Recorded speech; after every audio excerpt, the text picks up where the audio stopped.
Hi everybody, it's the Professor, and yes, it's the one and only Blue Pill Professor, coming at you from the internet and talking to you about the things that we really care about, namely, the nature of women and what we are all going to do with this information, now that we have awoken from our long slumber.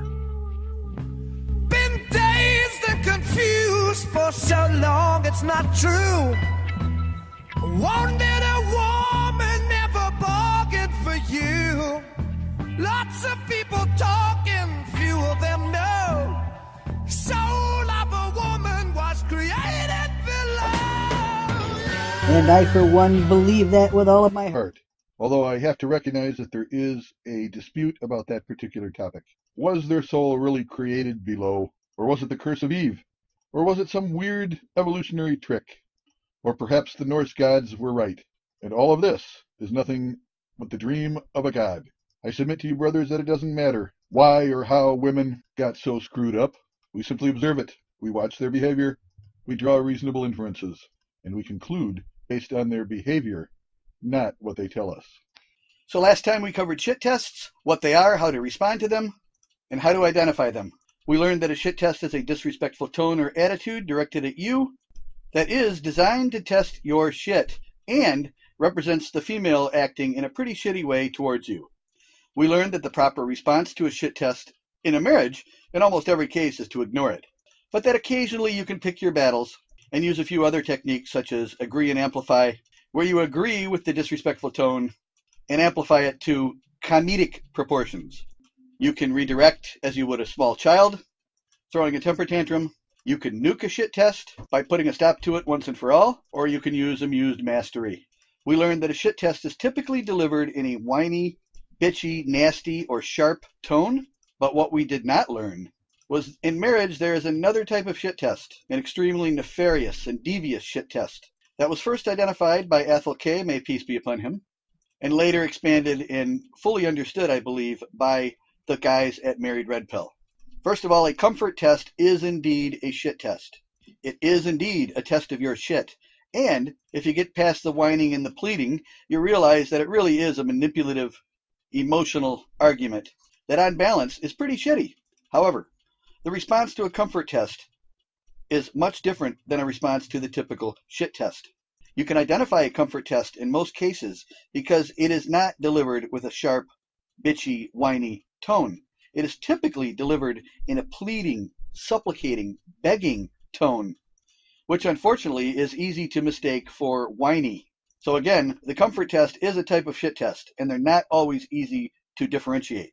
But the response to a comfort test is very different than the response to a shit test. With a comfort test, the woman is indeed testing your shit, but she's testing a different kind of shit. She wants to know your level of commitment to the relationship. And this often occurs when the man begins to alpha up. She may complain, "I'm not feeling emotionally connected to you," or "Why are you always so mean to me?" or "What happened to my sweet lover?" parentheses, "who did everything I wanted and didn't turn me on," end parentheses. Now you'll see there's a subtle difference in this type of shit test. And if you think you can agree and amplify and joke your way through this, I've got news for you. You're going to drive her away right into the arms of Beta Billy, who gives her all the warmth and comfort that she needs. So to understand how to respond to shit tests and comfort tests fully, you have to understand the concept of alpha and beta, because the proper response to a shit test, in most cases, is to add lots of alpha. Be aloof, don't care, don't get caught up in her emotional maelstrom. And you would think that if the proper response to a shit test is alpha, then maybe the proper response to a comfort test is beta. And you wouldn't be totally wrong, but you still wouldn't understand the concept fully. So to begin our understanding of alpha and beta, I'm going to take you to what I believe is the first positive red pill interview given on public media. Last week, I gave an interview with talk show host Scott Simpson of CJBK 1290, London, Ontario, and he asked me about the difference between this term alpha and beta. The terms I see coming up most often is alpha and beta. What does that mean, and how does that factor in as a base for this? Well, the alpha dog is the guy that all the women want to have sex with. Look at the cover, Just about any romance novel that the girls read. and you can see the type of guy on that book. And it doesn't matter which one of these books you pick up. It's always the same type of guy. This is a guy who's ripped. He's got muscles. He's holding her tightly in his arms. He's a strong, dominant, masculine man. And as it turns out, go figure, that's what women want. They want men to be strong, masculine, and dominant. But that's not what they say they want. Yes, that's true, and that's why we use the Matrix analogy, because if you are one of those guys who listens to what women say rather than watch what they actually do, then you need to unplug and you need to see reality for the way it really is. Okay. Because what women tell you turns them on is very different from what actually turns them on in most cases. So, if I understand your explanation right, alpha is the dominant, assertive, maybe even aggressive, hyper manly guy. What is beta then? Well, there's a dispute on exactly what is beta. On the main Red Pill Reddit, beta is a very bad word. The beta guy is the lowlife. On Married Red Pill, we have really adapted beta behaviors because, and we've decided that beta isn't all that bad. Beta is caring, supplicating, kind behaviors where you ask her how she feels and commiserate. This is how Married Red Pill conceptualizes beta. So it's not a bad thing. It doesn't do something we call spark the tingles. Okay, yes. It doesn't make women turned on. So if a guy were entirely alpha, perhaps he might not be an ideal marriage partner because, yes, he'd be out having sex with everybody, but he'd be having indiscriminate sex with strangers, blowing money, probably crashing motorcycles and getting in fights. Maybe not an ideal marriage partner. And have, with borderline personality disorder and narcissistic personality disorder and antisocial personality disorder all wrapped in one. I hope you can see that it's important not to be binary about these characteristics. You don't want to be totally alpha. You certainly don't want to be totally beta.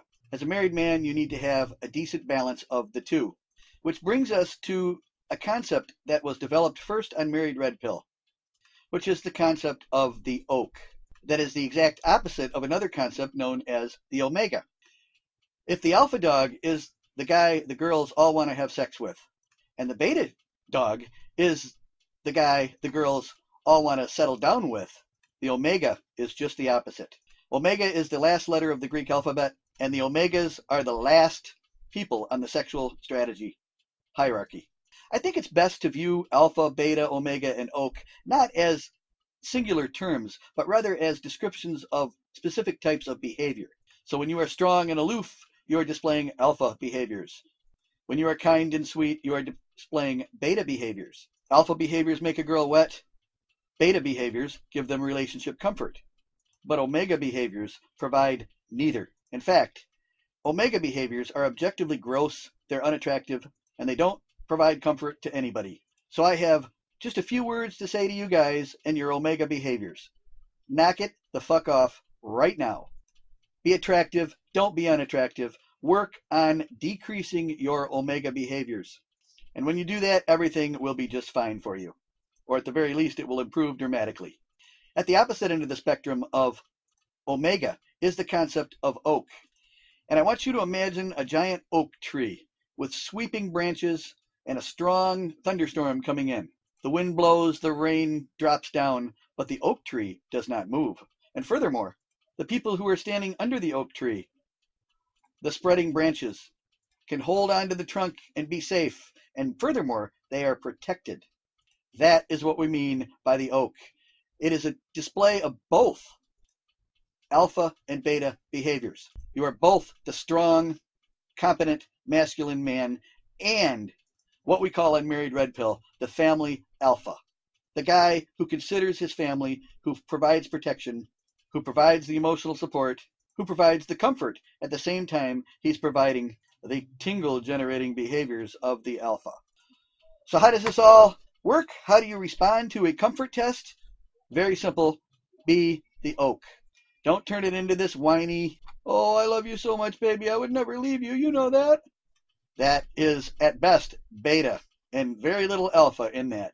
But when your woman comes to you, whining and crying, sometimes I don't think you love me, the proper response is not to be aloof, is not to be your alpha asshole self, but rather to take her into your arms, give her a warm hug, perhaps make nice eye contact with her, and give her a reassuring smile. This is the essence of being the oak. And this is the way that you blow through comfort tests, by providing warmth, support, and comfort, while at the same time remaining the protective, strong, supportive oak. And you do this without dropping down into omega behaviors. So in sum, alpha behaviors are the behaviors that women call assholes. But at the same time, these are the behaviors that make women tingle and turn them on. Beta behaviors are those behaviors that provide relationship comfort, but they do not make women tingle or turn them on. And again, don't listen to what they say, because women will tell you, oh, absolutely, we want a nice guy. Yeah, that's what they say, but that's not what they want, because when they get a nice guy, guess what they do? That's right, they lose interest in him, because for two reasons. Nice guys are boring, number one, and number two, nice guys aren't really nice. They're only acting nice in order to get laid, which is hardly nice at all. So the big problem with beta behavior is when men engage in it thinking that it's going to turn the woman on and get them laid. Oh, I did the dishes. I picked up the house.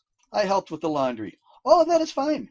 All of that is necessary when you're part of a house. But if you do that expecting it to generate the tingles, that is when you run into trouble.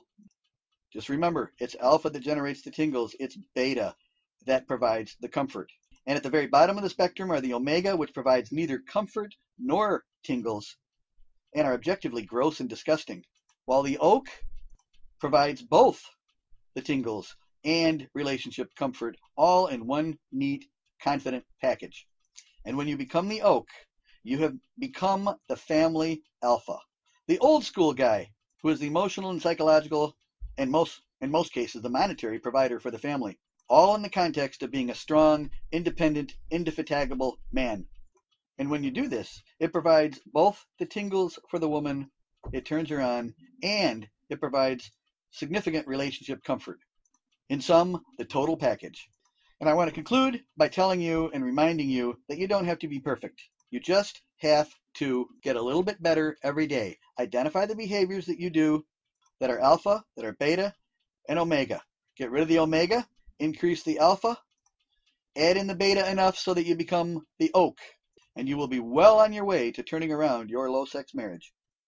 And next week we will expand on these concepts further and pick up the all-important concept of frame.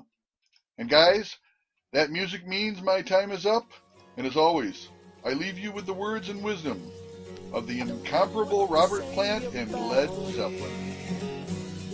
When all your ears have turned away, but now's the time to look and look again at what you see. Is that the way it ought to stay?